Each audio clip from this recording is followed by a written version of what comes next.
El cuarto secreto del vecino, terror extremo. En un tranquilo vecindario se encontraba una casa aparentemente normal. Sin embargo, oculto detrás de una puerta cerrada con llave, se encontraba el cuarto secreto del vecino, un lugar envuelto en misterio y terror. La gente del vecindario susurraba sobre los extraños ruidos y las luces intermitentes que provenían de la casa del vecino en las horas más oscuras de la noche. Nadie sabía qué sucedía en ese cuarto cerrado con tanto recelo, pero todos temían lo peor. Un grupo de valientes decidió investigar y descubrir la verdad detrás del cuarto secreto.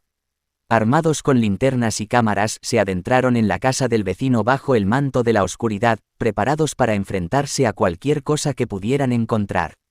A medida que avanzaban por los pasillos silenciosos y las habitaciones vacías, una sensación de opresión los envolvía. El aire estaba cargado de una energía maligna y pesada, como si estuvieran caminando sobre terreno prohibido. Finalmente, encontraron la puerta que conducía al cuarto secreto. Con un escalofrío en la espalda, giraron la llave y abrieron la puerta lentamente. Lo que vieron dentro les heló la sangre. El cuarto estaba lleno de objetos extraños y perturbadores. Paredes cubiertas de fotografías desgastadas y símbolos oscuros, estanterías repletas de libros antiguos y polvorientos y una mesa central con herramientas inquietantes.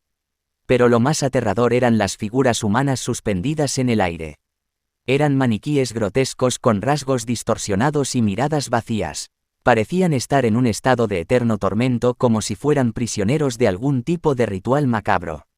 De repente, las luces parpadearon y se apagaron, sumiendo el cuarto en la oscuridad total. Los valientes sintieron una presencia amenazadora a su alrededor, como si algo malévolo estuviera acechando en las sombras. Los maniquíes cobraron vida, sus cuerpos retorcidos y distorsionados moviéndose con una agilidad sobrenatural.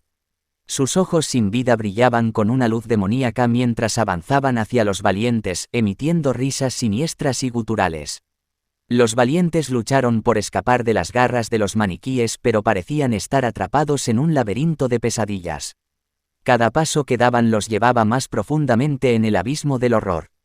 En un último intento de supervivencia, uno de los valientes recordó una antigua leyenda que decía que los maniquíes solo podían ser detenidos por la luz purificadora del amanecer. Juntos, encendieron todas las linternas al mismo tiempo, inundando el cuarto con una luz brillante y cegadora. Los maniquíes retrocedieron, emitiendo gritos de agonía mientras se disolvían en el aire. La habitación volvió a la normalidad, pero el recuerdo del terror que habían vivido quedó grabado en la mente de los valientes para siempre. El cuarto secreto del vecino se convirtió en un lugar prohibido, advirtiendo a todos los que se acercaran de los horrores que acechaban en su interior. Nunca más se atrevieron a abrir esa puerta cerrada con llave, temerosos de lo que podían encontrar.